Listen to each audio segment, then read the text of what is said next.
ಆತ್ಮೀಯರೇ,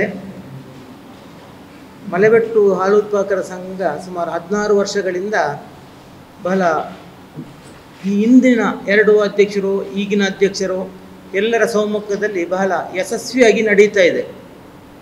ಬಹುಶಃ ಈಗ ಒಂದು ಲಾಭದಾಯಕ ಹಂತದಲ್ಲಿ ಈ ಸಂಘ ಬೆಳೆಯುತ್ತಾ ಇದೆ. ಈ ಸಂದರ್ಭದಲ್ಲಿ ಈ ಲಾಭವನ್ನು ಸಹಿಸದ ಒಂದಿಬ್ಬರು ನಿರ್ದೇಶಕರುಗಳು ಒಂದಷ್ಟು ಸದಸ್ಯರನ್ನು ಸೇರಿಸಿಕೊಂಡು ತಮ್ಮ ಸಂಘದ ಹೆಸರನ್ನು ಹಾಳು ಮಾಡುವ ಉದ್ದೇಶದಿಂದ ಇಲ್ಲಸಲ್ಲದ ಆರೋಪಗಳನ್ನು ಮಾಡಿರುತ್ತಾರೆ. ಇದು ಕಾನೂನು ಬಾಹಿರ ಮತ್ತು ನಮ್ಮ ಇಷ್ಟು ಜನ ಆಡಳಿತ ಮಂಡಳಿಯ ಸದಸ್ಯರು ಇದನ್ನು ಖಂಡಿಸ್ತೇವೆ. ಇದು ಯಾವುದೇ ಆಧಾರರಹಿತವಾದಂಥ ಆರೋಪ. ಇವರ ಹತ್ರ ಯಾವುದೇ ದಾಖಲೆಗಳಿಲ್ಲ. ಬರೇ ಬಾಯಿ ಮಾತಲ್ಲಿ ಅಷ್ಟು ಲಾಸ್ ಆಗಿದೆ, ಇಷ್ಟು ಲಾಸ್ ಆಗಿದೆ ಎಂಬ ಸುಳ್ಳು ಆರೋಪವನ್ನು ಮಾಡ್ತಾ ಇದ್ದಾರೆ. ಅವರ ಹತ್ರ ದಾಖಲೆಗಳಿದ್ದರೆ ಅದನ್ನು ಪ್ರೊಡ್ಯೂಸ್ ಮಾಡಲಿ. ಒಂದು, ನಮ್ಮಲ್ಲಿ ಏನು ಆರೋಪವಾಗಿದೆ ಅದನ್ನು ಸಾಬೀತುಪಡಿಸಲಿ. ಇದು ಬಿಟ್ಟು ಇಲ್ಲ ಸಲ್ಲದ ಆರೋಪಗಳನ್ನು ಸುಳ್ಳು ಹೇಳಿ ತಮ್ಮ ಸಂಘದ ಹೆಸರನ್ನು ಹಾಳು ಮಾಡುವುದಲ್ಲದೆ ತಮ್ಮ ನಿರ್ದೇಶಕರುಗಳಿಗೆ ಕೆಟ್ಟ ಹೆಸರನ್ನು ತರಿಸುವಂತಹ ಹುನ್ನಾರ ನಡೀತಿದೆ. ಸಂಘದಲ್ಲಿ ಭ್ರಷ್ಟಾಚಾರ ನಡೆದಿದೆ ಎಂದು ಸುಳ್ಳು ಆರೋಪವನ್ನು ಮಾಡಿರ್ತಾರೆ. ಇದು ಸಂಪೂರ್ಣ ಸುಳ್ಳು. ಯಾಕೆಂದರೆ ನಮ್ಮ ಹತ್ರ ಪ್ರತಿ ವರ್ಷ ಕೂಡ ಆಡಿಟ್ ಆಗ್ತದೆ. ಈ ಆಡಿಟಿಗೆ ಸಂಬಂಧಪಟ್ಟಂಥ ನಮ್ಮಲ್ಲಿ ಯಾವುದಾದರೂ ವ್ಯವಹಾರಗಳು ಆಗಿದ್ದರೆ, ಲೋಪದೋಷಗಳಿದ್ದರೆ ಪ್ರತಿ ವರ್ಷ ಈ ಆಡಿಟ್ ರಿಪೋರ್ಟಲ್ಲಿ ಬರ್ತದೆ. ಈ ಆಡಿಟ್ ರಿಪೋರ್ಟಲ್ಲಿ ಇಷ್ಟು ವರ್ಷ ಒಂದೇ ₹1 ಆರೋಪಗಳು ಬಂದಿಲ್ಲ. ನಮ್ಮಲ್ಲಿ ಇದಕ್ಕೆ ಬೇಕಾದಂಥ ಸಾಕ್ಷಿಗಳಿವೆ. ಈ ಸಾರಿ ಇವರು ಆರೋಪ ಇದೆ ಅಂತೇಳಿ DRಗೆ, ಮೇಲಾಧಿಕಾರಿಗಳಿಗೆ ಎಲ್ಲ ಇವರು ಕಂಪ್ಲೇಂಟನ್ನು ಕೊಟ್ಟಿದ್ದಾರೆ. ಈ ಕಂಪ್ಲೇಂಟಿನ ಮೂಲಕ ತನಿಖೆ ಕೂಡ ನಡೆದಿದೆ. ಈ ತನಿಖೆಯಲ್ಲಿ ಮಲೆಬೆಟ್ಟು ಹಾಲು ಉತ್ಪಾದಕರ ಸಹಕಾರಿ ಸಂಘದಲ್ಲಿ ಯಾವುದೇ ಅವ್ಯವಹಾರಗಳು ನಡೆದಿಲ್ಲ ಎಂದು ಸ್ಪಷ್ಟಪಡಿಸಿದ್ದಾರೆ. ಸಹಕಾರ ಅಭಿವೃದ್ಧಿಯ ಕಚೇರಿ ಬೆಳ್ತಂಗಡಿ ಇವರು ಎಲ್ಲ ತನಿಖೆಯನ್ನು ಮಾಡಿದ್ದಾರೆ. ಸಂಘದಲ್ಲಿ ಯಾವುದೇ ಒಂದು ಅವ್ಯವಹಾರ ನಡೆದಿಲ್ಲ ಎಂದು ಸ್ಪಷ್ಟನೆಯಲ್ಲಿ ಕೊಟ್ಟಿದ್ದಾರೆ. ಪ್ರತಿಯೊಂದು ಕಾಪಿ ಕೊಟ್ಟಿದ್ದಾರೆ. ಅದರಲ್ಲಿ ಪ್ರತಿಯೊಂದರಲ್ಲಿ ಕೂಡ ಸವಿವರವಾದಂತಹ ಮಾಹಿತಿಯನ್ನು ಏನೆಲ್ಲ ಕೊಟ್ಟಿದ್ದಾರೆ ಅವರೆಲ್ಲವನ್ನು ಕೊಟ್ಟಿದ್ದಾರೆ. ಈ ಸಂಘದಲ್ಲಿ ಪ್ರಸ್ತುತ 5 ವರ್ಷ ನಿರ್ದೇಶಕನಾಗಿ ನೆಕ್ಸ್ಟ್ 5 ವರ್ಷ ಅಧ್ಯಕ್ಷನಾಗಿ, ಪ್ರಸ್ತುತ ಈ ಸಾರಿಯೂ ಮತ್ತೆ ಅಧ್ಯಕ್ಷನಾಗಿ 2 ವರ್ಷಗಳ ಕಾಲ, ಸುಮಾರು 7 ವರ್ಷಗಳ ಕಾಲ ಅಧ್ಯಕ್ಷನಾಗಿ ಒಳ್ಳೆ ರೀತಿಯಿಂದ ಕೆಲಸ ಮಾಡಿದ್ದೇನೆ. ಎಲ್ಲ ನಿರ್ದೇಶಕರುಗಳ ಹಾಲು ಉತ್ಪಾದಕರ ಸಹಕಾರಿ ಮಿತ್ರರ ಸಹಕಾರದಿಂದ ಯಶಸ್ವಿಯಾಗಿ ಈ ಸಂಘವನ್ನು ನಡೆಸ್ತಾ ಹೋಗಿದ್ದೇನೆ.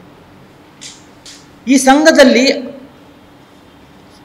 ಅವ್ಯವಹಾರ ಆಗಿದೆ ಎಂದು ಸುಳ್ಳು ಆಪಾದನೆಯನ್ನು ಪುಷ್ಪರಾಜ್ ಜೈನ್, ಉದಯ ಜೈನ್, ಲಕ್ಷ್ಮಿ ಇವರು ವಿನಾಕಾರಣ ಹೆಸರು ಹಾಳು ಮಾಡುವ ಉದ್ದೇಶದಿಂದ ತಮ್ಮ ಮೇಲೆ ಆರೋಪವನ್ನು ಮಾಡಿದ್ದಾರೆ. ಮತ್ತು ಈ ಆರೋಪಕ್ಕೆ ಸರಿಯಾಗಿ ಇಲಾಖಾ ವತಿಯಿಂದ ಪ್ರತಿಯೊಂದು ತನಿಖೆಯೂ ನಡೆದಿದೆ. ತಮ್ಮ ಸಂಘ ಈ ಸಲ ಪ್ರಸ್ತುತ ವರ್ಷದಲ್ಲಿ ಸುಮಾರು 9 ಲಕ್ಷ ನಿವ್ವಳ ಲಾಭವನ್ನು ಹೊಂದಿದೆ. ಅದಲ್ಲದೆ ಸಂಘದ ಹೆಸರಿನಲ್ಲಿ 16 ಲಕ್ಷ ಫಿಕ್ಸ್ಡ್ ಡೆಪಾಸಿಟ್ ಅನ್ನು ಇಟ್ಟಿದ್ದೇವೆ. ಇದು ಸಂಘದ ಅಭಿವೃದ್ಧಿಯ ನೆಲೆಯಲ್ಲಿ ಇದೊಂದು ದೃಷ್ಟಾಂತ. ಯಾರು ಆರೋಪವನ್ನು ಮಾಡ್ತಾರೆ, ನಾವು ಹೇಳುವಂಥದ್ದು ಈ ಆರೋಪ ಅಭಿವೃದ್ಧಿಯನ್ನು ಸಹಿಸದ ಒಂದಿಬ್ಬರು ನಿರ್ದೇಶಕರು, ಅದರಟ್ಟು ಒಂದಿಬ್ಬರು ಸದಸ್ಯರು ಸೇರಿಕೊಂಡು ಈ ಆರೋಪವನ್ನು ಮಾಡಿದ್ದಾರೆ. ಇದು ಸಂಪೂರ್ಣವಾಗಿ ಸುಳ್ಳು. ನಮ್ಮ ಹತ್ರ ಪ್ರತಿಯೊಂದಕ್ಕೂ ದಾಖಲೆಗಳಿವೆ. ಈ ಸಾರಿಯ ಪ್ರತಿ ವರ್ಷದ ಆಡಿಟ್ ರಿಪೋರ್ಟಲ್ಲಿ ಏನಾದರೂ ಸಂಘದಲ್ಲಿ ನ್ಯೂನತೆಗಳಿದ್ದರೆ ಆ ನ್ಯೂನತೆಗಳು ಆ ಆಡಿಟ್ ರಿಪೋರ್ಟಲ್ಲಿ ಎದ್ದು ಕಾಣಿಸ್ತದೆ. ಅಂಥ ಪ್ರತಿ ವರ್ಷದ ಆಡಿಟಲ್ಲಿ ಯಾವುದೇ ಒಂದು ನ್ಯೂನತೆಗಳು ಕಂಡುಬರುವುದಿಲ್ಲ. ಇದಕ್ಕೆ ಸರಿಯಾದ ದಾಖಲೆಗಳಿದೆ. ಯಾವುದೇ ಒಂದು ನ್ಯೂನತೆಗಳು ಈ ಸಂಘದ ವ್ಯವಹಾರದಲ್ಲಿ ಕಂಡು ಬಂದಿಲ್ಲ.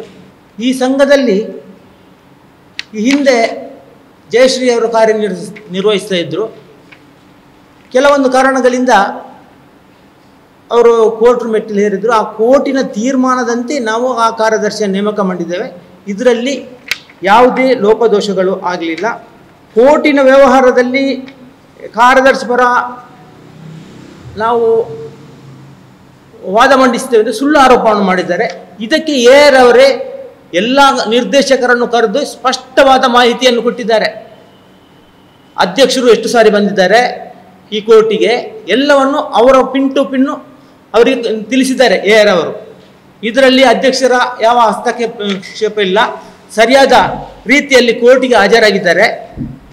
ಇದು ಕೋರ್ಟಿನ ತೀರ್ಮಾನಕ್ಕೆ ನೀವೆಲ್ಲರೂ ಬದ್ಧರಾಗಿರಬೇಕು ಅಂತ ನಮ್ಮ ಅವರು ಆದೇಶ ಮಾಡಿದ್ದರಿಂದ ಆ ಆದೇಶವನ್ನು ಕೋರ್ಟಿನ ಆದೇಶವನ್ನು ಪಾಲಿಸಿ ಕಾರ್ಯದರ್ಶಿಯನ್ನು ನಾವು ಎಲ್ಲ ಸಮ್ಮುಖದಲ್ಲಿ ನೇಮಕ ಮಾಡಿರ್ತೇವೆ. ಮತ್ತು 29 ತಾರೀಕಿನಂದು ಸಂಘದ ವಠಾರದಲ್ಲಿ ವಿಸ್ತರಣಾಧಿಕಾರಿಯವರ ಸಮ್ಮುಖದಲ್ಲಿ ಅವರು ಮೀಟಿಂಗ್ ಕರೀರಿ. ಈ ಮುಂಚೆ ಮೀಟಿಂಗ್ ಕರೆಯುವಾಗ ಸಂಘದ ಒಂದೆರಡು ನಿರ್ದೇಶಕರು ಮತ್ತು ಕೆಲವರು ಜನವನ್ನು ಸೇರಿಸಿ ನಾವು ಮೀಟಿಂಗ್ ಮಾಡಲಿಕ್ಕೆ ಬಿಡಲಿಲ್ಲ. ಸಂಘಕ್ಕೆ ಬೀಗವನ್ನು ಹಾಕಿದ್ರು. ಹಾಲು ತೆಗಿಲಿಕ್ಕೆ ಬಿಡಲಿಲ್ಲ. ಈ ಎಲ್ಲ ಕಾರಣಗಳು ಸಂಘದ ಅಭಿವೃದ್ಧಿ ದೃಷ್ಟಿಯಿಂದ ಒಬ್ಬ ನಿರ್ದೇಶಕನಿರ್ಬೋದು, ಒಬ್ಬ ಸದಸ್ಯನಿರ್ಬೋದು, ಇದು ಮಾಡುವಂಥದ್ದು ಅಕ್ಷಮ್ಯ ಅಪರಾಧ. ಹಾಲಿನ ಸೊಸೈಟಿಗೆ ಒಂದು ಬೀಗ ಹಾಕುವಂಥದ್ದು ಅಕ್ಷಮ್ಯ ಅಪರಾಧ. ಇದನ್ನೆಲ್ಲ ಮೇಲಾಧಿಕಾರಿ ಗಮನಕ್ಕೆ ತಂದಿದ್ದೇವೆ. ವಿಸ್ತರಣಾಧಿಕಾರಿ 29 ತಾರೀಕಿನಂದು ಮೀಟಿಂಗ್ ಕರೆದಿದ್ದಾರೆ. ಆ ಮೀಟಿಂಗಿನಲ್ಲಿ ನಾವೆಲ್ಲರೂ ನಿರ್ದೇಶಕರುಗಳ ಮೀಟಿಂಗ್ ಇತ್ತು. ಆ ನಿರ್ದೇಶಕರುಗಳ ಮೀಟಿಂಗಿಗೆ ಒಂದಷ್ಟು ಜನವನ್ನು ಸೇರಿಸಿಕೊಂಡು ಬಂದು ಅಲ್ಲಿ ಒಂದು ಗಲಾಟೆ ಮಾಡುವಂತಹ ಪ್ರಮೇಯವನ್ನು ಹಬ್ಬಿಸಿದ್ರು. ಇದೇ ಪುಷ್ಪರಾಜ್ ಜೈನ್, ಉದಯ ಜೈನ್, ಲಕ್ಷ್ಮಿ ಇವರು. ಆದರೆ ಅಲ್ಲಿ ಒಂದು ಪ್ರಸ್ತಾಪ ಮಾಡಿದರು, ಅಧ್ಯಕ್ಷರು ಮತ್ತು ಕಾರ್ಯದರ್ಶಿಗಳು ಅವ್ಯವಹಾರ ನಡೆಸಿದ್ದಾರೆ ಅಂತೇಳಿ. ದಾಖಲೆ ಕೊಡಿ ಅಂದರೆ ಅವರ ಹತ್ರ ದಾಖಲೆಗಳಿಲ್ಲ, ಬರೇ ಬಾಯಿ ಮಾತಲ್ಲಿ ಅವ್ಯವಹಾರ ಆಗಿದೆ, ಇನ್ನೊಂದಾಗಿದೆ ಅಂತ ಹೇಳ್ತಾರೆ. ನಮ್ಮ ಹತ್ರ ಪ್ರತಿಯೊಂದು ದಾಖಲೆಗಳಿದೆ, ಒಂದೇ ₹1 ಅವ್ಯವಹಾರ ಆಗಿಲ್ಲ. ನಮ್ಮ ಸಂಘಕ್ಕೆ ಮೇಲಾಧಿಕಾರಿಗಳಿಂದ ಪ್ರಶಂಸೆ ಇದೆ. ಉತ್ತಮ ಸಂಘ, ಉತ್ತಮ ಅಧ್ಯಕ್ಷರು, ನಿರ್ದೇಶಕರು ಎಂಬ ಒಳ್ಳೆಯ ಒಪಿನಿಯನ್ ನಮ್ಮ ಸಂಘಕ್ಕಿದೆ. ಹಾಗಿರುವಾಗ ಯಾವುದೇ ಒಂದು ಸಂಘದಲ್ಲಿ, ನಾನು ಸಂಘದ ಅಧ್ಯಕ್ಷ 7 ವರ್ಷದಲ್ಲಿ ಯಾವುದೇ ಒಂದು ಅವ್ಯವಹಾರ ನಡೆದಿಲ್ಲ. 16 ಲಕ್ಷ ಫಿಕ್ಸೆಡ್ ಆಗಿದೆ, ಈ ಸತಿ 9 ಲಕ್ಷ ನಿವ್ವಳ ಲಾಭ ಆಗಿದೆ. ಹೀಗಿರುವಾಗ ಅಲ್ಲಿ ಅವ್ಯವಹಾರ ಹೇಗಾಗೋದು? ಪ್ರತಿ ತಿಂಗಳು ಬಂದು ವಿಸ್ತರಣಾಧಿಕಾರಿಗಳು ಪ್ರತಿಯೊಂದು ಲೆಕ್ಕಪತ್ರವನ್ನು ನೋಡ್ತಾರೆ. ನನ್ನ ಅವಧಿಯಲ್ಲಿ ಒಂದೇ ಒಂದು 10 ದಿನಕ್ಕೊಮ್ಮೆ ಹಾಲು ಹಾಕುವ ಬಂಧುಗಳಿಗೆ ಒಂದೇ ಒಂದು ದಿನ ಇದು ತಪ್ಪದೆ ನಾವು ಬಿಲ್ಲನ್ನು ಹಾಕಿದ್ದೇವೆ. ಒಂದೇ ಒಂದು ದಿನ ಹಾಲು ಪೂರೈಸುವ ಸದಸ್ಯರಿಗೆ ಯಾವುದೇ ತೊಂದರೆಯನ್ನು ಮಾಡಿಲ್ಲ ಇದುವರೆಗೂ. ಆತ್ಮೀಯ ಪತ್ರಿಕಾ ಮಾಧ್ಯಮ ಬಂಧುಗಳೇ, ನಮ್ಮ ಮಲೆಬೆಟ್ಟು ಹಾಲು ಉತ್ಪಾದಕರ ಸಹಕಾರಿ ಸಂಘ ಸುಮಾರು 7 ವರ್ಷದಿಂದ ನಾನು ಅಲ್ಲಿ ನಿರ್ದೇಶಕನಾಗಿ ದುಡಿತಿದ್ದು. ಆದರೆ ಯಾವುದೇ ಅವ್ಯವಹಾರಗಳನ್ನು ಮಾಡದೆ ನಾವು ತುಂಬ ಒಮ್ಮತದಿಂದ ಯಾವ ಜಾತಿ, ರಾಜಕೀಯ ಪಕ್ಷ, ಯಾವ ಪಕ್ಷದವರಿದ್ದರೂ ನಾವು ಅಲ್ಲಿ ಎಲ್ಲರೂ ಒಂದೇ ರೀತಿಯಲ್ಲಿ, ಒಂದೇ ಭಾವನೆಯಿಂದ ಉತ್ತಮ ರೀತಿಯಲ್ಲಿ ಸಂಘವನ್ನು ಯಶಸ್ವಿಯಾಗಿ ಬೆಳೆಸಿಕೊಂಡು ಬಂದಿರ್ತೇವೆ. ಆದರೆ ಇತ್ತೀಚೆಗೆ ಕೆಲವೊಂದು ಜನರು ಇಲ್ಲ ಸಲ್ಲದ ಆರೋಪಗಳನ್ನು ಮಾಡಿಕೊಂಡು ಅಧ್ಯಕ್ಷರ ಮೇಲೆ ಮತ್ತು ನಮ್ಮ ನಿರ್ದೇಶಕರ ಮೇಲೆ ಮತ್ತು ರಾಜಕೀಯ ಪ್ರೇರಿತವನ್ನು ಉಂಟು ಮಾಡಿ ಅಲ್ಲಿ ಸಾರ್ವಜನಿಕರನ್ನು ಸೇರಿಸಿಕೊಂಡು ಗಲಾಟೆ ಮಾಡಿಸುವುದು ಇದೆಲ್ಲ ಮಾಡ್ತಾ ಇದ್ದಾರೆ. ಈ ಒಂದು ಸಂದರ್ಭದಲ್ಲಿ ನಾವು ಕಾರ್ಯದರ್ಶಿಯನ್ನು ಕೋರ್ಟ್ ಆದೇಶ ಆದ ಪ್ರಕಾರ ನೇಮಕಾತಿಯನ್ನು ಮಾಡಲೇಬೇಕನ್ನುವ ನಿರ್ದೇಶನದಂತೆ ಪುತ್ತೂರು ನಿಬಂಧಕರು ನಮ್ಮನ್ನೆಲ್ಲ ಕರೆದು ಅಲ್ಲಿ ನೀವು ಅವರಿಗೆ ಕೆಲಸ ಕೊಡಲೇಬೇಕು ಮತ್ತು ಅವರ ಏನು ಕೋರ್ಟ್ ತೀರ್ಪಾಗಿದೆ ಅದಕ್ಕೆ ನೀವು ಬದ್ಧರಾಗಿ ಕಾನೂನಿಗೆ ಯಾರು ವಿರೋಧ ಮಾಡುವಂತಿಲ್ಲ ಅಂತ ಹೇಳುವ ಸಂದರ್ಭದಲ್ಲಿ ನಾವು ಅದಕ್ಕೆ ಒಪ್ಪಿ ಅವರನ್ನು ಕೆಲಸಕ್ಕೆ ವಾಪಸ್ ತಗೊಂಡಿದ್ದೇವೆ. ಆದರೆ ಇದು ತಗೊಂಡದ್ದು ಸರಿಯಲ್ಲ ಅನ್ನುವ ಒಂದು ಕೆಲವಾರು ಒಂದು 3 ಜನ ನಿರ್ದೇಶಕರುಗಳು ಮತ್ತು ಒಂದು ಕೆಲವು ಹಾಲು ಹಾಕುವ ಒಂದು ಸ್ವಲ್ಪ ಜನ ಮಾತ್ರ ಇಲ್ಲಿ ದಿನಾಲೂ ಗಲಾಟೆ ಬೀಸ್ತಾ ಇದಕ್ಕೆ ನಮಗೆ ತೊಂದರೆ ಮಾಡ್ತಾ ಇದ್ದಾರೆ. ತುಂಬ ನಮಗೆ ತುಂಬ ಮಾನಸಿಕ ತೊಂದರೆಗಳನ್ನು ಕೊಡಲಿಕ್ಕೆ ಶುರು ಮಾಡಿದರು. ಅದಕ್ಕಾಗಿ ನಾವೇನು ಅಂದರೆ ರಾಜೀನಾಮೆ ಕೊಡುವುದು ಅಂತ ನಿರ್ಧಾರ ಮಾಡಿದರು. ಆದರೆ ರಾಜೀನಾಮೆ ಕೊಡುವ ಅನ್ನುವ ಸಂದರ್ಭದಲ್ಲಿ ವಿಸ್ತರಣಾಧಿಕಾರಿ ಮತ್ತು MD ಅವರು MDಗೆ ಆದೇಶಕ್ಕೆ ಇಲ್ಲಿ ತನಿಖೆಗೆ ಆದೇಶ ಮಾಡಿದರು. ಅವತ್ತು MD ಕೂಡ ಬಂದಿದ್ದರು. ಆಗ ನನ್ನನ್ನು ಕೂಡ ಕರೆದು ನಾನು ಹೋದ ಸಂದರ್ಭದಲ್ಲಿ MD ಅವರು ಹೇಳಿದರು, ನೀವು ರಾಜೀನಾಮೆ ಕೊಡೋದಾದರೆ ಏನು ತೊಂದರೆ ಇಲ್ಲ, ಆದರೆ 2.5 ವರ್ಷದಲ್ಲಿ ರಾಜೀನಾಮೆ ಕೊಟ್ಟರೆ ಇದು ರೈತರಿಗೆ ತುಂಬ ತೊಂದರೆ ಆಗ್ತದೆ. ಯಾಕೆಂದರೆ ರೈತರ ಒಂದು ದುಡಿದ ಫಲದ ಹಣವನ್ನು ನಿಮಗೆ ಧರ್ಮಕ್ಕೆ ನೀವು ವೇಸ್ಟ್ ಮಾಡದಂತ. ಇನ್ನು ಚುನಾವಣೆ ಆದರೆ 2 ಲಕ್ಷ ರೂಪಾಯಿ ವಾಪಸ್ ಖರ್ಚುಂಟು. ನಾವು ಆಡಳಿತಾಧಿಕಾರಿ ನೇಮಕ ಮಾಡ್ತೇವೆ. 6 ತಿಂಗಳಲ್ಲಿ ಆಡಳಿತಾಧಿಕಾರಿ ನೇಮಕ ಮಾಡಿದ ಮೇಲೆ ಮತ್ತೆ 6 ತಿಂಗಳ ನಂತರ ಚುನಾವಣೆ ಆಗ್ತದೆ. ಚುನಾವಣೆ ಆದರೆ ಆ ಚುನಾವಣೆಗೆ ಖರ್ಚುಂಟು. ನೀವು ಇದಕ್ಕೆ ರಾಜೀನಾಮೆ ಕೊಡೋದು ಬೇಡ, ನೀವೊಮ್ಮೆ ಎಲ್ಲರನ್ನು ಕನ್ವಿನ್ಸ್ ಮಾಡಿ 29 ತಾರೀಕಿಗೆ ಮೀಟಿಂಗ್ ಮಾಡಿ ವಿಸ್ತರಣಾಧಿಕಾರಿ ಕೂಡ ಬರ್ತಾರೆ ಅಂತ ಹೇಳಿ. ಅದು 29 ತಾರೀಕಿಗೆ ನಾವು ಮೀಟಿಂಗ್ ಕರೆದಾಗ ನಮ್ಮನ್ನಲ್ಲಿ ಮೀಟಿಂಗ್ ಮಾಡಲಿಕ್ಕೆ ಸರಿಯಾಗಿ ಬಿಡಲಿಲ್ಲ ಹೊರಗಿನ ಸದಸ್ಯರುಗಳು. ಖಾಲಿ ಹಾಲು ಹಾಕುವ ಹಾಲಿನ ಸದಸ್ಯರಾದರೆ ನಮಗೆ ಬೇಜಾರಿರಲಿಲ್ಲ. ಆದರೆ ಹೊರಗಿನ ಯಾರೋ ಬೇರೆ ಬೇರೆ ರಾಜಕೀಯ ಪ್ರೇರಿತವಾಗಿ ಬೇರೆ ಬೇರೆ ಸಂಬಂಧ ಪಡೆದವರು ಬಂದು ತುಂಬ ತೊಂದರೆಗಳನ್ನು ಕೊಡ್ತಾ ಇದ್ದಾರೆ ನಮಗೆ. ಇದರಿಂದ ನಮಗೆ ಬೆಸತ್ತು ನಾವು ನಿನ್ನೆ ನೀವು ರಾಜೀನಾಮೆ ನೀಡಲೇಬೇಕು, ಇಲ್ಲದಿದ್ದರೆ ಅಧ್ಯಕ್ಷರು ರಾಜೀನಾಮೆ ನೀಡಬೇಕು, ಇಲ್ಲದಿದ್ದರೆ ನಾವು ನಿಮ್ಮನ್ನು ಹೊರಗೆ ಹೋಗಲಿಕ್ಕೆ ಬಿಡುವುದಿಲ್ಲ ಅಂತ ಹೇಳಿದ್ರೆ ಅದಕ್ಕೆ ನಾವು ರಾಜೀನಾಮೆ ನೀಡ್ತೇವೆ ಅಂತ ಒಮ್ಮೆ ಒಪ್ಪಿದ್ದೇವೆ. ಆದರೂ ಆ ಒಂದು ನಿರ್ಣಯ ಮಾಡಿದ್ದೇವೆ. ನಿರ್ಣಯ ಮಾಡಿದರೆ ನಮಗೆ ಒಂದು ಸಹಕಾರಿ ಸಂಘದ ನಿಯಮಗಳ ಅನುಸಾರ ನಾವು ಆ ಒಂದು ಪ್ರೊಸೀಜರನ್ನು ಹೇಗೆ ಮಾಡಬೇಕಂತೇಳಿ ನಾವು ತೀರ್ಮಾನ ಮಾಡ್ತೇವೆ. ಹಾಗೆ ಹೊರಗಿನ ತುಂಬ ಆರೋಪಗಳು ನಾನು ಅಧ್ಯಕ್ಷರಿಂದ ನಿರ್ದೇಶಕರುಗಳು ದುಡ್ಡು ತೆಗೆದುಕೊಂಡು ಅಧ್ಯಕ್ಷರಿಗೆ ಸಪೋರ್ಟ್ ಮಾಡ್ತಿದ್ದಾರೆ, ಈ ರೀತಿಯ ಆರೋಪಗಳನ್ನು ಮಾಡ್ತಿದ್ದಾರೆ. ನಾವು ಯಾವುದೇ ರೀತಿಯ 1 ರೂಪಾಯಿಯ ಅವ್ಯವಹಾರಕ್ಕೆ ಅಧ್ಯಕ್ಷರಿಗೂ ಕೂಡ ನಾವು ಅಲ್ಲಿ 1 ರೂಪಾಯಿ ತೆಗೆದ್ರೂ ಅದಕ್ಕೆ ನಾವು ತುಂಬ ಚರ್ಚೆ ಮಾಡ್ತೇವೆ. ಯಾಕೆಂದರೆ ಯಾಕೆ ತೆಗೆದ್ರಿ, ಯಾವಾಗ ತೆಗೆದ್ರಿ ಅಂತ ಯಾವುದೇ ನಿರ್ಣಯ ಇಲ್ಲದೆ ನಾವು ಅಲ್ಲಿ ದುಡ್ಡನ್ನು ತೆಗೆಯುವಂತಿಲ್ಲ, ಕಾರ್ಯದರ್ಶಿ ಕೊಡುವಂತಿಲ್ಲ. ಅಷ್ಟು ಆರೋಪ ಮಾಡಿದ ನಿರ್ದೇಶಕರು ಇದೇ ಮೀಟಿಂಗಲ್ಲಿ ಇರ್ತಾರೆ. ಈ ರೀತಿ ಆರೋಪ ಮಾಡಿದ ನಿರ್ದೇಶಕರು ಕೂಡ ಈ ಸಭೆಯಲ್ಲಿ ಇರ್ತಾರೆ. ಆದರೆ ಅವರು 2.5 ವರ್ಷದಲ್ಲಿ ಈ ಬಗ್ಗೆ ಏನೇ ಒಂದು ಪ್ರಸ್ತಾಪ ಮಾಡಲಿಲ್ಲ. 2.5 ವರ್ಷ ಅವರು ಕೂಡ ನಿರ್ದೇಶಕರಾಗಿ ನಮ್ಮೊಟ್ಟಿಗೆ ಇದ್ದಾರೆ, ಈಗಲೂ ಮೀಟಿಂಗ್ ಬರ್ತಾರೆ. ಆದರೆ ಈಗ ಇತ್ತೀಚಿನ ಬೆಳವಣಿಗೆಗಳಲ್ಲಿ ಅವರು ಬೇಡದ ರೀತಿಯಲ್ಲಿ ತೊಂದರೆಗಳನ್ನು ಕೊಡುತ್ತಾ, ನಮಗೆ ಮಾನಸಿಕ ತೊಂದರೆಗಳನ್ನು ಕೊಡುತ್ತಾ, ಹೊರಗಿನ ಜನರನ್ನು ಕರ್ಕೊಂಡು ಬರುತ್ತಾ. ಅದಕ್ಕೆ ನಮ್ಮ ಅಲ್ಲಿ ಊರಿನ ಒಂದು ಹಾಲು ಸದಸ್ಯರೇ ನಾರಾಯಣ ಭಟ್ರು ಅಂತೇಳಿ ಅವರು ಒಂದು ಅಷ್ಟು ಜನರನ್ನು ಸೇರಿಸಿಕೊಂಡು 7 ಲಕ್ಷ ರೂಪಾಯಿ ನಾವು ಅಧ್ಯಕ್ಷರು ಮತ್ತು ಅದಕ್ಕೆ ಕೆಲವು ಸದಸ್ಯರುಗಳು ಸೇರಿ ಅದನ್ನು ನುಂಗಿದ್ದಾರೆ ಅಂತೇಳಿ ಆರೋಪ ಮಾಡಿದ್ದಾರೆ. ಅದಕ್ಕೆ ಅವರು ಸರಿಯಾದ ಸಾಕ್ಷಿ ಅನ್ನು ನೀಡಲಿ, ನಾವು ಆಮೇಲೆ ರಾಜೀನಾಮೆ ಕೊಡ್ತೇವೆ. ಅವರು ಅದಕ್ಕೆ ಸರಿಯಾದ ಸಾಕ್ಷಿ ಆ ಒಂದು ಇದು ಬರಲಿ, ಆಮೇಲೆ ನಾವು ರಾಜೀನಾಮೆಯನ್ನು ನೀಡ್ತೇವೆ. ಮತ್ತು ಅವರಿಗೆ ಇದೇ ಒಂದು ಕಸುಬಿನ ರೀತಿಯಾಗಿದೆ. ಯಾಕೆಂದರೆ ಅವರು ಮೊದಲು ಒಂದಷ್ಟು ಜನಗಳನ್ನು ಸೇರಿಸುವುದು, ಪ್ರತಿಭಟನೆ ಮಾಡಿಸುವುದು, ಎಲ್ಲಿ ಒಳ್ಳೆಯ ಸಂಘ ಸಂಸ್ಥೆ ಒಳ್ಳೆಯ ರೀತಿಯಲ್ಲಿ ಕೆಲಸ ಮಾಡ್ತಾ ಉಂಟು ಅಲ್ಲಿ ಒಂದು ಅವ್ರದ್ದು ಅದೇ ಕೆಲಸ, ಒಂದು ಹಾಳು ಮಾಡುವಂಥ ಕೆಲಸ. ಅಲ್ಲಿ ನಮ್ಮ ಉಜಿರೆಯಿಂದ ನಿನ್ನಿಕಲ್ಲು ಇಂದ ಮಲೆಬೆಟ್ಟಿಗೆ ಬರುವಂಥ ಒಂದು ರಸ್ತೆ ಇತ್ತು. ಅದಕ್ಕೆ ಶಾಸಕರ ಅನುದಾನದಿಂದ 1 ಕೋಟಿ ರೂಪಾಯಿ ಅನುದಾನವನ್ನು ಬಿಡುಗಡೆ ಮಾಡಿದರು. ಅಲ್ಲಿ ಒಂದು ಪ್ರೈವೇಟ್ ಲ್ಯಾಂಡ್ ಇತ್ತು. ಆ ಪ್ರೈವೇಟ್ ಲ್ಯಾಂಡಲ್ಲಿ ಅವರು ಪ್ರೈವೇಟ್ ಲ್ಯಾಂಡ್ನ ಮನವೊಲಿಸುವಾಗ ಅವರು ಹೇಳಿದರು, ನಾನು ಬಿಟ್ಟು ಕೊಡ್ತೇನೆ, ಆದರೆ ಸ್ವಲ್ಪ ನನಗೆ ಕಾಲಾವಕಾಶ ಕೊಡಿ, ನಾನು ಅದೊಂದು ಸಪರೇಟ್ ಸೈಡಲ್ಲಿ ಕೊಡ್ತೇನೆ ಅಂತೇಳಿ.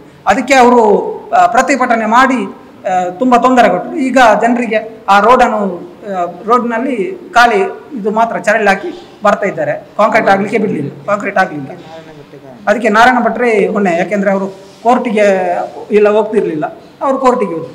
ಆ ರೀತಿ ಒಂದು ಜನರಿಗೆ ಒಳ್ಳೆಯ ರೀತಿಯಲ್ಲಿ ಮಾಡಿದರೆ ತೊಂದರೆ ಇಲ್ಲ, ಆದರೆ ಈ ಒಳ್ಳೆ ಸಂಘಗಳನ್ನು ಹಾಳು ಮಾಡ್ತಾರೆ ಅಂದರೆ ನಮಗೆ ಅದು ತುಂಬ ಬೇಸರ ಆಗಿದೆ.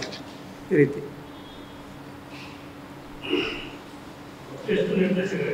13 ರಾಜೀನಾಮೆ ಕೊಡ್ಲಿಲ್ಲ, ರಾಜೀನಾಮೆ ನಿರ್ಣಯ ಮಾಡಿದ್ ಮಾತ್ರ ಕೊಡ್ತೇವೆ ಅಂತ ಒತ್ತಾಯಕ್ಕೆ, ಅವರ ಒತ್ತಡಕ್ಕೆ.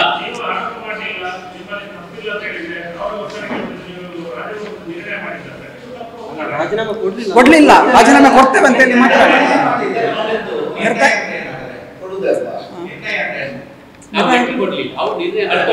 ನಿರ್ಣಯ ಅಂದ್ರೆ ನಮ್ಮ ದಿನದ ಬಾಡಿ ಮೀಟಿಂಗ್ ನ ನಿರ್ಣಯ ಉಂಟು. ಅವರ ಆರೋಪ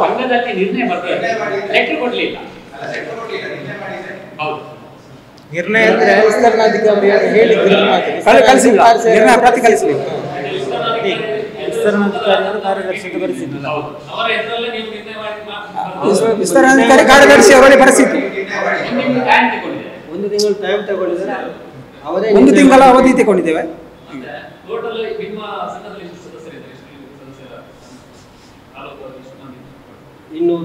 240 ಹಾಲು ಹಾಕುವವರು 120 ಜನ ಇದ್ದಾರೆ. 160 ಈಗ 130 ಇದ್ದಾರೆ, ಒಮ್ಮೊಮ್ಮೆ 160 ಆಗ್ತದೆ. ಹಾಲು ಬರ್ತದೆ ಹೋಗ್ತದೆ, ಆ ತರ ಇರ್ತದೆ. 240 ಇದ್ದಾರೆ, 220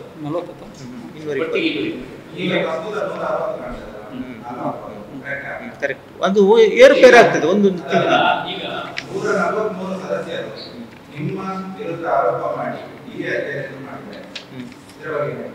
ಯಾರಿಗೆ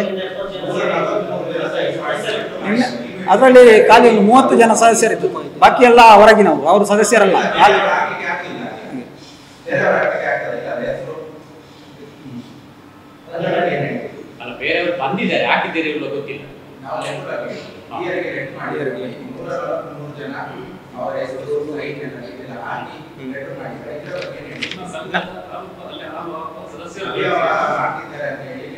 ಅದರಲ್ಲಿ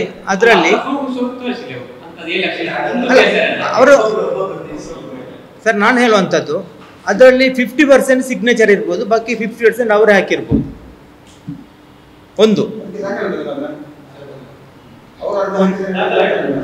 ಅಲ್ಲ, ನಾವು ಹೇಳುವಂಥದ್ದು ಅವರು ಹಾಕಿದ ನೋಡಿದ್ದೇವೆ ನಾವು.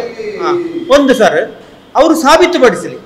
120 ಸಿಗ್ನೇಚರ್ ಹಾಕಿದ್ದಾರೆ ಅಂದರೆ ಈ ಮುಂದೆ ಈ ಏರಲ್ಲಿ ಹೋಗಿದ್ದಾರೆ, ಆ ಸಿಗ್ನೇಚರ್ ಇಟ್ಕೊಂಡು ಅವರಿಗೆ ಗೊತ್ತಿದೆ. ಹಾಗೆ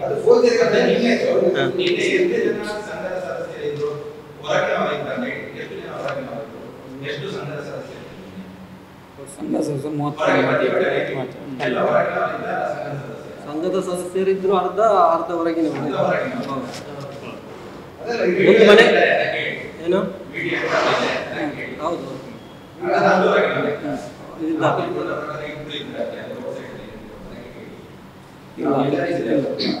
ಇಲ್ಲ ಅಲ್ಲಿ ಅಲ್ಲ ಅವರು ಅಲ್ಲ ಸಂಜೀವ ನಾಯ್ಕ ಅಂತ ಇದ್ದು ಒಂದು ಮನೆಯಿಂದ 3-4 ಜನ ಬಂದಿದ್ದಾರೆ. ಇವರು ಸಂತೋಷ್ ಇದ್ದಾರಲ್ಲ, ಸಂತೋಷನ ಅಪ್ಪ ಅವರು ಮೆಂಬರ್ ಅಲ್ಲ, ಅವರ ತಾಯಿ ಮಾತ್ರ ಅಲ್ಲಿ ಡೈರೆಕ್ಟರ್.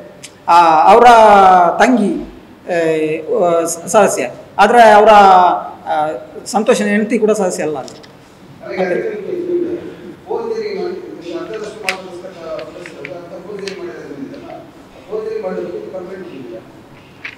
ನಮಗೆ ಅದ್ರ ಬಗ್ಗೆ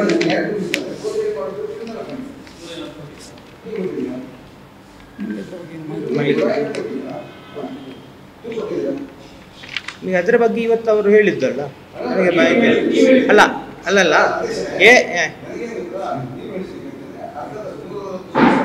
ಇರಬಹುದು ಅಂತ ಹೇಳಿ ನಾವು ಆರೋಪ ಮಾಡೋದಿಲ್ಲ ನಾವು, ಇರಬಹುದು ಅಂತ ಹೇಳಿದ್ದು. ಮತ್ತೆ ಅವರು ಹೇಳಿದ್ರು ಇಷ್ಟು ಜನ ಸದಸ್ಯರು ಯಾರಿಗೆ ಬರೆದಿದ್ದಾರೆ ಅಂತೇಳಿ. ಅವರು ಆ ಮೂಲಕ ತನಿಖೆ ಮಾಡಲಿ. ಸರಿ, ಅವರು ತನಿಖೆ ಮಾಡಲಿ, ನಾವು ಎಲ್ಲದಕ್ಕೂ ಬದ್ಧರಿದ್ದೇವೆ.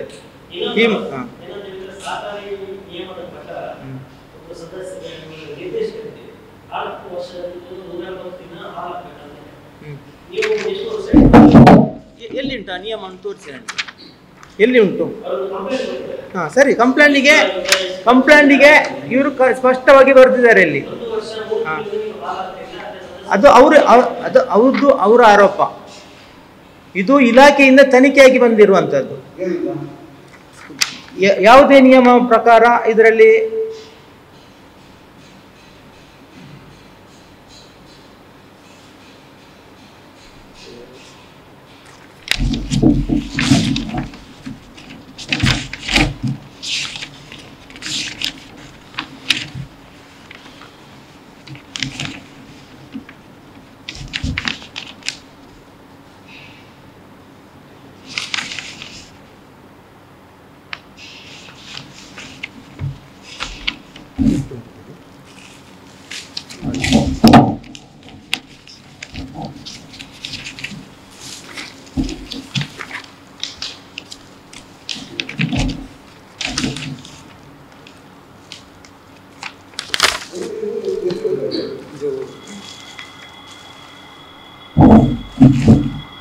ಸತತವಾಗಿ ಹಾಲು ಹಾಕಿಲ್ಲ ಎಂಬ ದೂರಿಗೆ ಸಹಕಾರಿ ಸಂಘಗಳ ಕಾಯ್ದೆ 159 ಕಾಲಂ 22 AVIV ಇದರಲ್ಲಿ ಹಿಂದಿನ 5 ವರ್ಷಗಳ ಪೈಕಿ ಯಾವುದೇ 2 ವರ್ಷ ಸಹಕಾರಿ ಸಂಘಕ್ಕೆ ಉಪನಿಬಂಧಕ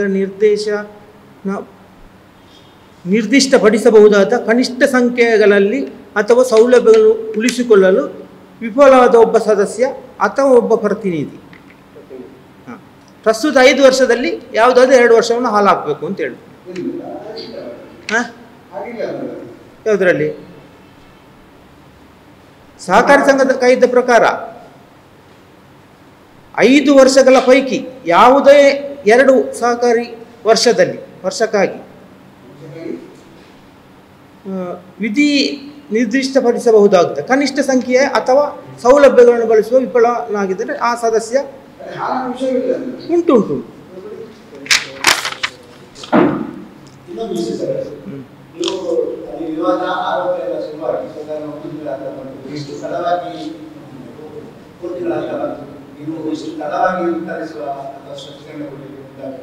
ಇಲ್ಲ, ನಮ್ಮ ಸಂಘದ ಬೆಳವಣಿಗೆ ದೃಷ್ಟಿಯಿಂದ ಯಾವುದನ್ನು ಕೂಡ ನಾವು ಎಷ್ಟೋ ಕಷ್ಟಪಟ್ಟು ಒಂದು ಸಂಘವನ್ನು ಸ್ಥಾಪನೆ ಮಾಡುವಂಥದ್ದು. ಆ ಸಂಘ ಬೆಳೀತಾ ಬರ್ತಾ ಉಂಟು. ನಮ್ಮ ಉದ್ದೇಶಗಳು ಕೆಲವುಂಟು. ಸಂಘಕ್ಕೆ ಬಿಲ್ಡಿಂಗ್ ಆಗಬೇಕು ಅಥವಾ ಬೇರೆ ಬೇರೆ ವಿಚಾರಗಳುಂಟು. ಒಂದಷ್ಟು ದುಡ್ಡನ್ನು ಕ್ರೋಢೀಕರಿಸಿ ಇಟ್ಟಿದ್ದೇವೆ ಸಂಘದ ಹಿತದೃಷ್ಟಿಯಿಂದ. ಆ ದೃಷ್ಟಿಯಿಂದ ನಾವು ಸಡನ್ನಾಗಿ ಪತ್ರಿಕೋಷ್ಠಿ ಕರೆದು ಅದನ್ನು ಅಲ್ಲೋಲ ಕಲ್ಲೋಲ ಮಾಡೋದಕ್ಕಿಂತ ಸಂಘದ ಬೆಳವಣಿಗೆ ದೃಷ್ಟಿಯಿಂದ ಎಲ್ಲರನ್ನು ಒಮ್ಮತ್ತು ನಿಲ್ಕೊಂಡು ಹೋಗ್ಬೇಕಲ್ಲ. ಇದೆಲ್ಲ ಪ್ರಯತ್ನಗಳು ಮಾಡಿದ್ದೇವೆ. ವಿಸ್ತರಣಾಧಿಕಾರಿ ಬಂದಿದ್ದಾರೆ, ARO ಬಂದಿದ್ದಾರೆ, CDO ಬಂದಿದ್ದಾರೆ, MD ಬಂದಿದ್ದಾರೆ. ಇವರ ಸಮ್ಮುಖದಲ್ಲಿ ಉಳಿದ ನಿರ್ದೇಶಕರನ್ನು ಎಲ್ಲ ಬುದ್ಧಿವಾದ ಹೇಳಿದರೆ ಮೀಟಿಂಗ್ ಮಾಡಿದ್ರೆ ಅಲ್ಲಿ ಒಪ್ಪಿಕೊಂಡು ಹೋಗ್ತಾರೆ. ಈಗ ನೀವು ರಾಜೀನಾಮೆಗೆ ನಿರ್ಧಾರ ಮಾಡಿ ರಾಜೀನಾಮೆ ಕೊಟ್ಟಿಲ್ಲ ಅಂತ ಹೇಳ್ತೀರಿ, ಅಥವಾ ಇದು ಕೊಡ್ತೀರಾ ಇಲ್ಲ ಅಂತ ಕೂಡ ನಿಮಗೆ ಗೊತ್ತಿಲ್ಲ. ಅದನ್ನು ಹೇಗೆ ಈಗ ಆರೋಪ ಮಾಡಿದ್ದಾರಲ್ಲ, ಆರೋಪವನ್ನು ಸಾಬೀತುಪಡಿಸಬೇಕಲ್ಲ. ನಾವು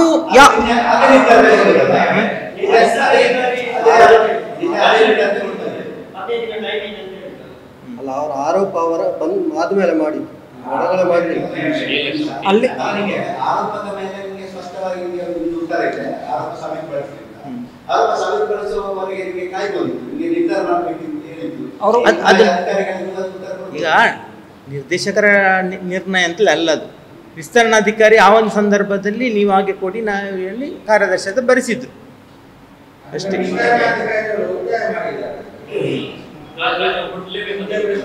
ಆ ಥರ ಕಾರಣದಿಂದ ಕೊಡಬೇಕು. ಅವರು ಬಂದ್ರೆ ಜನರ ಒತ್ತಾಯಕ್ಕೆ ನೀವು ರಾಜೀನಾಮೆ ಕೊಡಿ ಅಂತ ಹೇಳಿದ್ದಾರೆ. ಸದಸ್ಯರ ಒತ್ತಾಯ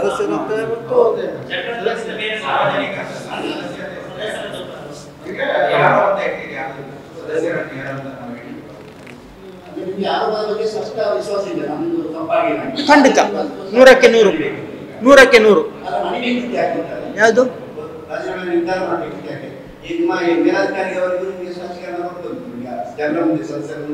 ಅಲ್ಲ, ಇವರು ಮೀಟಿಂಗ್ ಮಾಡ್ಲಿಕ್ಕೆ ಬಿಡುವುದಿಲ್ಲ.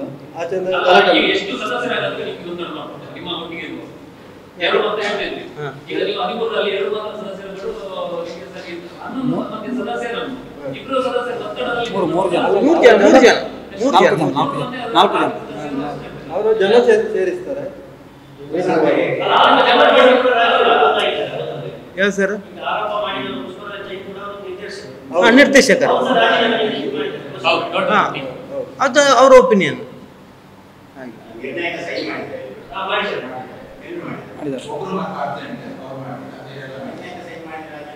ಅದು ಅಧಿಕಾರ ಆದಂತ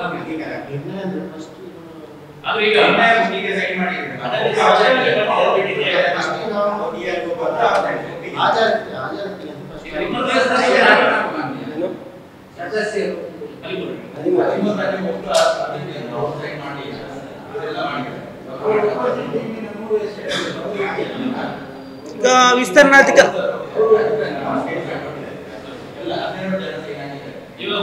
ವಿಸ್ತರಣಾಧಿಕಾರಿಗಳು ನಿಮ್ಮ ಮಾಧ್ಯಮದ ಇದ್ರು ಆಂತರಿಕ ವಿಚಾರಗಳು ಅಂತ ಹೇಳಿದರು. ಆಂತರಿಕ ವಿಚಾರಗಳಂತ ಯಾವ ಅಂತ ಅವರೇ ಹೇಳಬೇಕಲ್ಲ. ಈಗ ಮಾಧ್ಯಮದ ಆಂತರಿಕ ವಿಚಾರಗಳೆಲ್ಲ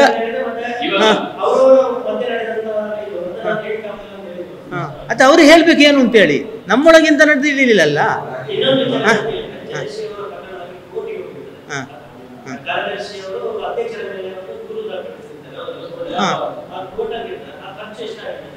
ಯಾವುದಕ್ಕೆ ಖರ್ಚು ತುಂಬ ನಾವು ಹೋಗಿದ್ದು, ಇವರು ಹೋಗಿದ್ದಾರೆ. ನಾವು ಸಂಘದಿಂದ ತೆಗೆದದ್ದು ಬರೀ 13,000 ಮಾತ್ರ. ಯಾವುದು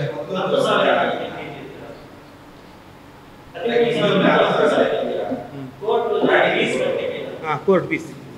ಹೌದು.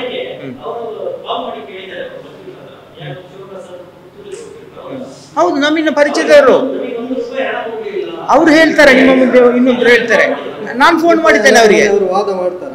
ಈಗ ಅವರು ವಾದ ಮಾಡ್ತಾರಾ? ಈಚೆ ಕೇಳಿ ಸ್ವಾಮಿ, ನಾವು ಹೇಳುವಂಥದ್ದು ನಮಗೆ 13,000 ವಕೀಲರು ಸಿಗ್ತಾರಾ ಪುತ್ತೂರಿಗೆ ಹೋಗಿ? ನೀವು ಹೇಳಿ. ಅವರು ಸಹಕಾರಿ ಸಂಘದ ಒಬ್ಬರು ಶಿವಪ್ರಸಾದ್ ಒಳ್ಳೆ ವಕೀಲರು. ಅವರಿಗೆ ಒಂದು ಕೋರ್ಟಲ್ಲಿ ಇದು ಮಾಡ್ಬೇಕಾದ್ರೆ ನಾವು ಫಸ್ಟಿಗೆ 10,000 ಕೊಡ್ಬೇಕು ಅವರಿಗೆ.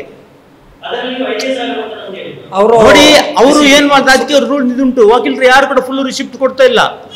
ನಾವು ಹಾಗೆ ಹೇಳ್ಬಾರ್ದಿದ್ರೆ ಇಲ್ಲ. ಆದ್ರೂ ನಾವೇನ್ ಮಾಡಿದ್ದೇವೆ, ನಾವು ಸಂಘ ತುಂಬಾ ಖರ್ಚು ಮಾಡ್ತೇವೆ. ನಾವು ಹೇಳಿದ್ರೆ ಸಂಘದಿಂದ ಅಲ್ಪ ಸ್ವಲ್ಪ ತೆಗ್ದದ್ದು. ಯಾರು ಹೇಳುದು? ನಾವು ಫೋನ್ ಮಾಡಿದ್ದೇವೆ.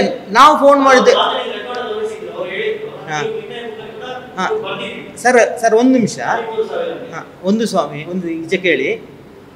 ಅದೇ ಶಿವಪ್ರಸಾದಿಗೆ ನಾವು ಫೋನ್ ಮಾಡುವಾಗ ಇಲ್ಲ ರೀ ಅವರ ಎದುರಿಗೆ ನಾವು ಹೇಳಿದ್ದೇವೆ, ಆದರೆ ನೀವು ಬಂದ ದಿನ ನೀವು ದುಡ್ಡು ಕೊಟ್ಟಿದ್ದೀರಿ ಸಹಜ, ಆದರೆ ನಿಮ್ಮ ಮಲೆಬೆಟ್ಟಿನ ವಿಷಯಕ್ಕೆ ನಾನು ಬರುವುದಿಲ್ಲ ಅವ್ರ ಹತ್ರ ಹೇಳಿದ್ದೇನೆ ಅಂತ ಅದನ್ನು ಸಹ ಹೇಳಿದರು ನನ್ನ ಹತ್ರ. ಅದನ್ನು ಏರು ಸ್ಪಷ್ಟಪಡಿಸಿದ್ದಾರೆ.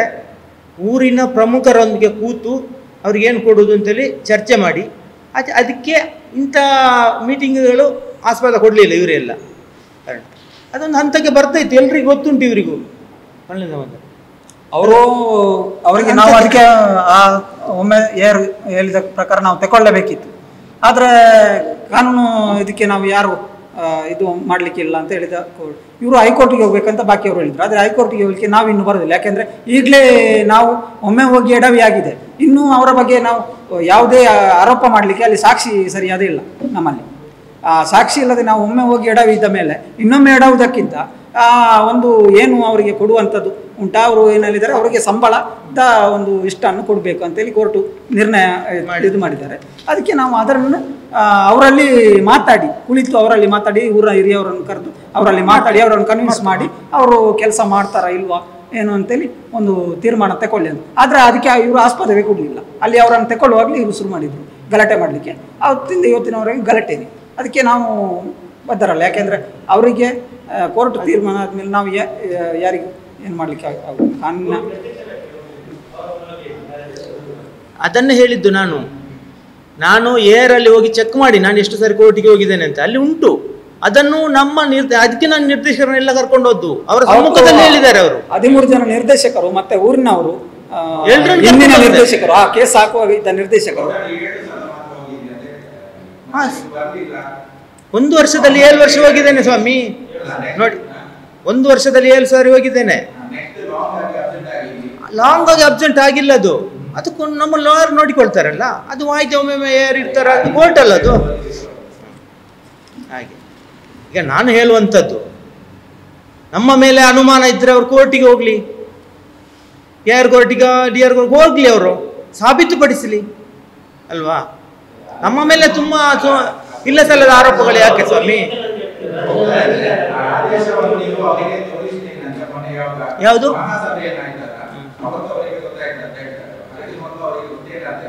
ನೋಡಿ ಸ್ವಾಮಿ, ಇವರು ಸಹ ನಿರ್ದೇಶಕರುಗಳೇ ನಮ್ಮೊಟ್ಟಿಗೆ.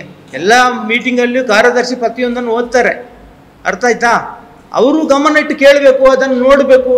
ಅದು ಅವರ ನಿರ್ದೇಶಕನಾಗಿ ಅವನ ಕರ್ತವ್ಯ ಅಲ್ವಾ. ಈಗ ಸ್ವಾಮಿ ನೋಡಿ, ನಾನೊಂದು ಅವರು ನೀವು ಅಷ್ಟು ಹೇಳಿದಕ್ಕೆ ನಾನೊಂದು ಹೇಳ್ತೇನೆ. ಇಲ್ಲಿ ದಾಖಲೆ ಇದೆ, ನಿಮ್ಮ ಹತ್ರ ಉಂಟಲ್ಲ. ಅಲ್ಲಿ ಪುಷ್ಪರಾಜ್ ಜೈನ್, ನಾರಾಯಣ, ಲಕ್ಷ್ಮೀ ಇವರ ಮೇಲೆ ಇದಾಗಿದೆ ಏರ್ಪೋರ್ಟಲ್ಲಿ. ಅವರು ಮೀಟಿಂಗ್ಗೆ ಬರಲಿಲ್ಲ ಅಂತೇಳಿ ಅವ್ರು ಡಿಸ್ಕ್ವಾಲಿಫೈ ಆಗ್ತದೆ ಅವರು. ಅದಕ್ಕಾಗಿ ಈ ಹುನ್ನಾರೆಲ್ಲ ಮಾಡ್ತಾರೆ ಅಂತ ಬಾಕಿ ಎಲ್ಲರೂ ಆರೋಪಿಸ್ತಾ ಇದ್ದಾರೆ. ಇಲ್ಲ, ನಾನು ಮುಂಚೆ ಹಾಕಿದ್ದೇನೆ, ಆವಾಗ 6 ತಿಂಗಳ ಸಂಬಂಧದಲ್ಲಿ. ಅದು ಅವರು ಆರೋಪ ಸ್ವಾಮಿ, ಅದು ಅವರ ಆರೋಪ ಅಲ್ವಾ. ನಾವು ಒಂದು 6 ತಿಂಗಳಲ್ಲಿ ದನ ಕರು ಹಾಕೋದಿರುತ್ತದೆ, ಒಂದು 2 ತಿಂಗಳಲ್ಲಿ ನನಗೆ ಹುಷಾರಿಲ್ಲದಿತ್ತು, ಇಂಥೊಂದು ಕಾರಣಗಳು ಇರ್ತದೆ. ನಾವು ಹಾಕ್ತಾ ಇದ್ದೇವೆ, ಮುಂಚಿಂದ ಹಾಕಿದವರು. ನಾವು ಸಂಘವನ್ನು ಅಷ್ಟು ಕಷ್ಟಪಟ್ಟು ಬೆಳೆಸಿದ್ದೇವೆ ಪ್ರತಿಯೊಬ್ಬರಿಗೆ. ನಾವಂತ ಹೇಳೋದಲ್ಲ, ಹಿಂದಿನ ಅಧ್ಯಕ್ಷರುಗಳು ಕಾರಣಕರ್ತರು, ಇದಕ್ಕೆ ಮುಂಚಿನ ನಿರ್ದೇಶಕರುಗಳಾಯ್ತು, ಅಷ್ಟು ಹಾಲು ಉತ್ಪಾದಕ ಬಂಧುಗಳು ಕಾರಣ. ಒಂದು ಸಂಘ ಅಭಿವೃದ್ಧಿ ಅದು ಎಲ್ಲರೂ ಕಾರಣ. ನೈತಿಕತೆಯಿಂದ ನಾವು ಮಾಡಿದ್ದು. ನೋಡಿ ಸ್ವಾಮಿ, ನಾವು 5 ವರ್ಷ ನಿರ್ದೇಶಕನಾಗಿದ್ದೆ, ನೆಕ್ಸ್ಟ್ 5 ವರ್ಷಕ್ಕೆ ಅಧ್ಯಕ್ಷನಾಗಿ ನನ್ನನ್ನು ಆಯ್ಕೆ ಮಾಡಿದ್ರು. ನೆಕ್ಸ್ಟ್ ನಾನು ಆ ಫೀಲ್ಡಿಂದ ಎಲ್ರಿಗೂ ಅವಕಾಶ ಸಿಗಲಿ ಅಂತ ಇತ್ತು. ಆದರೆ ಆ ಓಟಿನಲ್ಲಿ ನಾವೆಲ್ಲ ವಿನ್ ಆದ್ವಿ. ಅಲ್ಲಿ ಸಹ ನನಗೆ ಒತ್ತಾಯ ಮಾಡಿ ನೀವು ಅಧ್ಯಕ್ಷ ಆಗಿ ಒಂದು ಅಭಿವೃದ್ಧಿ ಬಂದು ಉಂಟು ಗೊತ್ತು ಜನಗಳಿಗೆ. ಒಂದು ಸಂಘದಲ್ಲಿ 1 ವರ್ಷಕ್ಕೆ ಒಂದು 2 ಲಕ್ಷ ಲಾಭ ಬಂದರೆ ಅದನ್ನು ಅಷ್ಟು ಜೋಪಾನವಾಗಿ ಇಟ್ಟು ಫಿಕ್ಸೆಡ್ ಹಾಕಿ ಆ ಒಂದು ವ್ಯವಸ್ಥೆಯನ್ನೆಲ್ಲ ಮಾಡಿದ್ದೇನೆ. ಪ್ರತಿಯೊಬ್ಬರಿಗೆ ಏನು ಸಂಘದಿಂದ ಫೆಸಿಲಿಟಿ, ಯಾರಿಗೆ ಯಾವುದಕ್ಕೆ ಎಲ್ಲವನ್ನು ಮಾಡಿದ್ದೇವೆ ನಾವು. ಅದನ್ನು ಒಪ್ಪಿಕೊಳ್ಳುವುದಿಲ್ಲ ಇವರು, ಏನೋ ಇಲ್ಲ ಸಲದ ಆರೋಪ ಮಾಡ್ತಾರೆ. ನಿನ್ನೆ ಇದರಲ್ಲಿ ನಮಗೆ ನಾವು ಅಂದರೆ ಅವರ ಈ ಒಂದು ನಮಗೆ ಕೂಡ ಸತತ ಇದು ಏನು ₹1 ಏನು ಲಾಭ ಇಲ್ಲ ಅಲ್ಲಿ. ಆದರೆ ನಾವು ಹೋಗಿ ಒಂದು ಸಂಘವನ್ನು ಬೆಳೆಸ್ತೇವೆ. ನಾವು ಸ್ಥಾಪನೆಯಲ್ಲಿ ಹಾಲು ಸ್ಟಾರ್ಟ್ ಮಾಡುವಾಗ ನಾವು, ಆದರೆ ಅದನ್ನೊಂದು ಹಾಲು ಮಾಡೋದು ಬೇಡ ಅಂತೇಳಿ ನಾವು ಇಷ್ಟವರೆಗೆ ದುಡ್ತೀವಿ. ಆದರೆ ಈ ರೀತಿಯ ಒಂದು ಇದಕ್ಕೆ ರಾಜೀನಾಮೆ ನಾವು, ಯಾಕಂದರೆ ಇವರು ನಿನ್ನೆ ಅಲ್ಲೇ ಏನು ಮಾಡಿದ್ರು, ನೀವು ರಾಜೀನಾಮೆ ಕೊಟ್ಟರೆ ನಾವು ಹೋಗ್ತೇವೆ ಅಂತ ಹೇಳಿದ್ರು. ಆದರೆ ಹೊರಗಿಂದ ಬಂದು ಪತ್ರಿಕಾ ಮಾಧ್ಯಮ ಕರೆದು ಇವರು ಅವರು ಹಾಗೆ ಮಾಡಿದ್ರು ಹೀಗೆ ಮಾಡಿದ್ರು ಅಂತೇಳಿ ಆರೋಪ ಮಾಡಿದ್ದಾರೆ. 7 ಲಕ್ಷ ಇದು ಮಾಡಿದ್ದಾರೆ ಅಂತೇಳಿ. ಅದಕ್ಕೆ ಅದನ್ನು ಅವರು ಸಾಬೀತು ಮಾಡಲಿ, ಆಮೇಲೆ ನಾವು ರಾಜೀನಾಮೆ ಇರ್ತದೆ ಖಂಡಿತ. ಈಚೆ ಕೇಳಿ, ಯಾವುದು ಯಾವುದು ಯಾರು ಅವರು ಹೇಳಿರ್ಬೋದು. ಅಲ್ಲಿ ನಿರ್ಣಯ ಆ ಥರ ಮಾಡಲಿಲ್ಲ. ಇಲ್ಲ, ಏನು ಮಾಡಿ ಒತ್ತಾಯಕ್ಕಾಗಿ ಬರೆಸಿದ್ದಾರೆ ಅಂತ ನಾವು ಹೇಳ್ತೇವೆ. ಒಂದು ಸರ್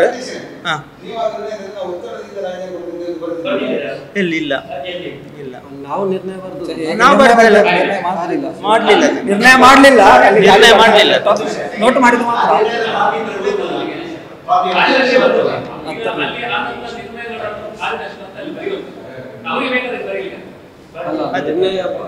ನಾವು ಸೈನ್ ಹಾಕಿದ್ದು ಮಾತ್ರ, ನಿರ್ಣಯ ಬರೆಯಲೇ ಇಲ್ಲ.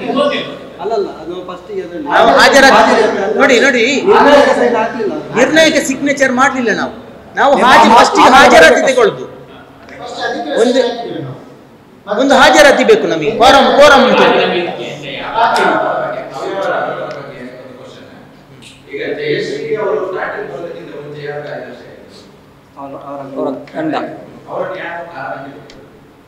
ಅವರೇ ಬಿಟ್ಟು ಹೆಂಡತಿಗೆ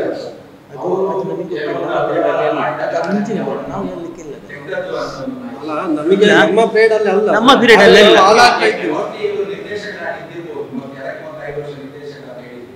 ಹೌದೌದು ಮಾಹಿತಿ ಏನಿಲ್ಲ. ಅಂದ್ರೆ ಆವಾಗ ಸಂಘ ಹೇಗಿತ್ತಂದ್ರೆ, ಸತ್ಯ ಹೇಳ್ತೇವೆ, 10 ದಿನದ ಪೇಮೆಂಟಿಗೂ ಅಷ್ಟು ಕಷ್ಟ ಇತ್ತು. ಒಂದು ಹಿಂಡಿ ಬಂದ್ರೆ ಅದಕ್ಕೆ ಎಷ್ಟೋ ಯಾವಾಗಲೇ ಪೇಮೆಂಟ್. ಬೋನಸ್ 1 ವರ್ಷದ ಬೋನಸ್ ಕೊಡ್ಲಿಕ್ಕೆ ಆಗ್ತಿರ್ಲಿಲ್ಲ. ನಮ್ಮ ಪೀರಿಯಡ್ ಅಲ್ಲಿ 2 ವರ್ಷದ ನಾವು ಬೋನಸ್ ಕೊಟ್ಟವರು. ಆ ಹಿಂದಿದ್ದೆಲ್ಲ ಬಾಕಿ ಇದ್ದದ್ದು ನಮ್ಮ ಅಲ್ಲ. ಇದು ಎಲ್ಲ ಮಾಡ್ತೇನೆ. ಫಸ್ಟಿಗೆ ಪುಷ್ಪಾವತಿ ಅಂತ ಇದ್ರು, ಅವರಿಗೆ ಆ ಟೈಮಿಂದ ಪೇಮೆಂಟ್ ಕೊಟ್ಟಿರಲಿಲ್ಲ. ನಮ್ಮ ಪೀರಿಯಡ್ ಅಲ್ಲಿ ಅದನ್ನು ಸಹ ಹುಡುಕಿ ನಾವು ಅವರಿಗೆ ಏನು ಪೇಮೆಂಟ್ ಉಂಟು ಅದು ಕೊಟ್ಟಿದ್ದೇವೆ. ನಾವು ಏನಿದ್ರು ನ್ಯಾಯಯುತವಾಗಿ ಮಾಡಿದ್ದೇವೆ.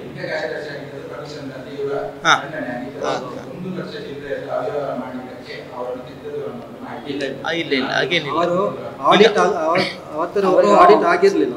ಆಡಿಟ್ ಆಗುವಾಗ ಅವ್ರದ್ದು 1.5 ಲಕ್ಷ ಶಾರ್ಟೇಜ್ ಬಂತು. ಅದು ಅವರನ್ನು ಆವಾಗಲೇ ಕಟ್ಟಿದ್ದಾರೆ ಅಂತ ಕಾಣ್ತದೆ. ಅದು ಹಿಂಡಿಯ ಬೆಲೆ ಕಟ್ಟಿದ್ದಾರೆ. ಮತ್ತೆ ಅವರ ಹೆಂಡತಿಯನ್ನೇ ಅವರು ಅಲ್ಲಿ ಕೂರಿಸಿದ್ದು ಕಾರ್ಯದರ್ಶಿಯಾಗಿ ಆಗಿನ ಪಾಡಿ ಹಾಗೆ. ಆಗ ಲೆಕ್ಕಾಚಾರ ಇರಲಿಲ್ಲ, ಮೀಟಿಂಗ್ ಆಗ್ತಾ ಇರಲಿಲ್ಲ. ನಮ್ಮ ಪೀರಿಯಡ್ ಅಲ್ಲಿ ಸತ್ಯ ಹೇಳ್ತೇವೆ, ನಮ್ಮ ಪೀರಿಯಡ್ ಅಲ್ಲಿ ಅಂತ ಯಾವ್ದು ವ್ಯವಹಾರ ಆಗಿಲ್ಲ. ಅಲ್ಲ ನಾನೊಂದು ಅಲ್ಲ ಸರ್, ನಿಮಗೊಂದು ಸ್ಪಷ್ಟತೆ ಕೊಡ್ತೇನೆ. ನಿಮ್ಮ ಮಾಧ್ಯಮದ ಮೂಲಕ ಇದೇ ನಾರಾಯಣ ಭಟ್ರು 3 ಲಕ್ಷ 2 ಲಕ್ಷ ಅಲ್ಲ 7 ಲಕ್ಷ ಎಲ್ಲ ಹೇಳ್ತಾರಲ್ಲ, ಅಧ್ಯಕ್ಷರು ಮತ್ತೆ ಕಾರ್ಯದರ್ಶಿ ಆರೋಪ ಅಂತ. ಅವರೊಂದು ತಿಳುವಳಿಕೆ ಇದ್ದ ಭಟ್ರು, ಒಂದು ಸಾಮಾನ್ಯ ಜ್ಞಾನ ಅಂತ ಒಬ್ಬ ಮನುಷ್ಯನಿಗೆ ಇರ್ತದೆ. ಅಲ್ಲ ನಾನು ಹೇಳುವಂಥದ್ದು ಅವರು ಸಾಬೀತುಪಡಿಸಲಿ. ಅಲ್ಲಲ್ಲ, ಅವರ ಆರೋಪವನ್ನು ಅವರು ಸಾಬೀತುಪಡಿಸಲಿ. ಅಲ್ಲ ನಾವು ನಿಮ್ಮ ಮಾಧ್ಯಮದ ಮೂಲಕ ಅವರನ್ನು ನೀವು ಹಾಕಿ ಅದನ್ನು ಅವರು ಭಟ್ರು ಅದನ್ನು ಸಾಬೀತುಪಡಿಸಲಿ. ಇಲ್ಲ ಸಲ್ಲ ಸ್ವಾಮಿ, ಅಲ್ಲ ಇಲ್ಲ ಒಂದು ನಿಮಿಷ, ಇಲ್ಲ ಸಲ್ಲದ ಆರೋಪ ಮಾಡಬಾರ್ದು. ಇಲ್ಲ ಸಲ್ಲದ ಅಧ್ಯಕ್ಷರಿಗೆ ಆರೋಪ ಮಾಡಿದ್ದಾರೆ ಅವರು, ಇಲ್ಲ ಸಲ್ಲದ 7 ಲಕ್ಷ ಅದು ಇದು ಅಂತೇಳಿ. ನಾವು ಇನ್ನು ಮುಂದೆ ಮಾನನಷ್ಟ ಮೊಕದ್ದಮೆಗೆ ಹಿಂದೇಟು ಹಾಕುವುದಿಲ್ಲ. ಅವ್ರು ಸಾಬೀತುಪಡಿಸಲಿ ಅವತ್ತನ್ನು.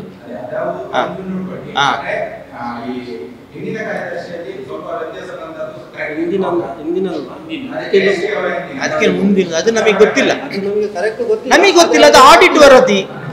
ಈ ಆಡಿಟ್ ಅಲ್ಲಿ ಯಾವ್ದ್ರಲ್ಲಿ ಸಹ ಲೋಪದೋಷ ಇಲ್ಲ. ಮುಂಚಿನ ಇದರಲ್ಲಿ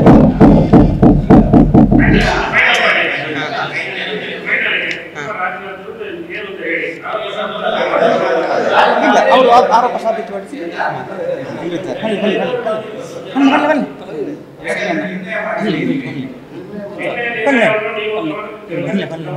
ಆರೋಪ ಸಾಬೀತುಪಡಿಸಿ ಆರೋಪ ಸಾಬೀತುಪಡಿಸಿ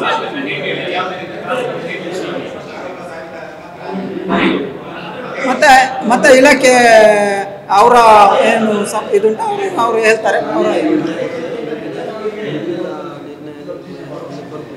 ನಿನ್ನೆ ನಿರ್ಣಯಕ್ಕೆ ನಾವು ನಿನ್ನೆ ನಿರ್ಧಾರಕ್ಕೆ ನಾವು ಬದ್ಧರಲ್ಲ.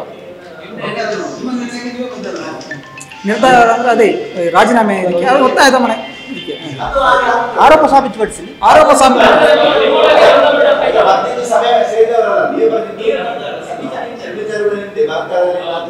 ನಾವು ಸಿಗ್ನೇಚರ್ ಅಂದ್ರೆ ಹಾಜರಾತಿ ನಾವು ಸ್ಪಷ್ಟಪಡಿಸಿದ್ದೇವಲ್ಲ ಸ್ವಾಮಿ. ಹಾಜರಾತಿ ಸ್ಪಷ್ಟಕ್ಕೆ ಹಾಕು.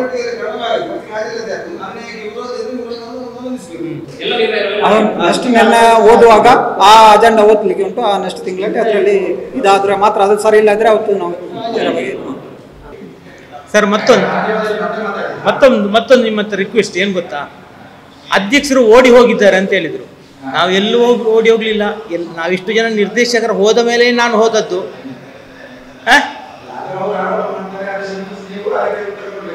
ಅದೇ ನಾವು ಎಲ್ಲೂ ಓಡಿ ಹೋಗ್ಲಿಲ್ಲ. ನಾವು ಪ್ರತಿದಿನ ಬರ್ತೇವೆ, ಹಾಲಾಗ್ತೇವೆ, ಪ್ರತಿ ವ್ಯವಹಾರವನ್ನು ಮಾಡ್ತೇವೆ. ಆರೋಪಕ್ಕೊಂದು ಬೆಲೆ ಬೇಕಲ್ಲ ಸರ್.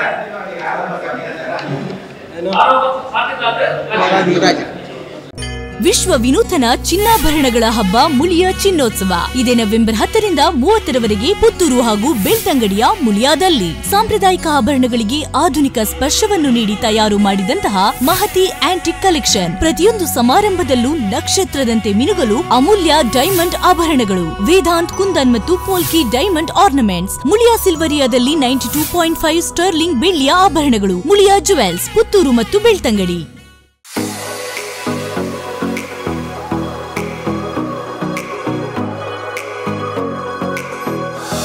ವಾಹನ ಚಲಾಯಿಸಬೇಕೆನ್ನುವ ಕನಸಿರೋರಿಗೆ ಸುವರ್ಣಾವಕಾಶ. ಅತ್ಯಂತ ರಿಯಾಯಿತಿ ದರದಲ್ಲಿ ಇನ್ಶೂರೆನ್ಸ್, ಡ್ರೈವಿಂಗ್ ಕ್ಲಾಸ್ ಸೇರೋರಿಗೆ ಆಫರ್ಗಳ ಸುರಿಮಳೆ, ಮಹಿಳೆಯರಿಂದಲೇ ಚಾಲನಾ ತರಬೇತಿ. ಸಾರಥಿ ಮೋಟಾರ್ ಡ್ರೈವಿಂಗ್ ಸ್ಕೂಲ್, ಕಾಲೇಜ್ ರಸ್ತೆ, ಉಜಿರೆ. ಸಂಪರ್ಕಿಸಿ 9663606966 8792894116 9108317116. ಬನ್ನಿ, ಭೇಟಿ ಕೊಡಿ. ವಿಶೇಷ ಆಫರ್ಗಳೊಂದಿಗೆ ಜರ್ನಿ ಶುರು ಮಾಡಿ.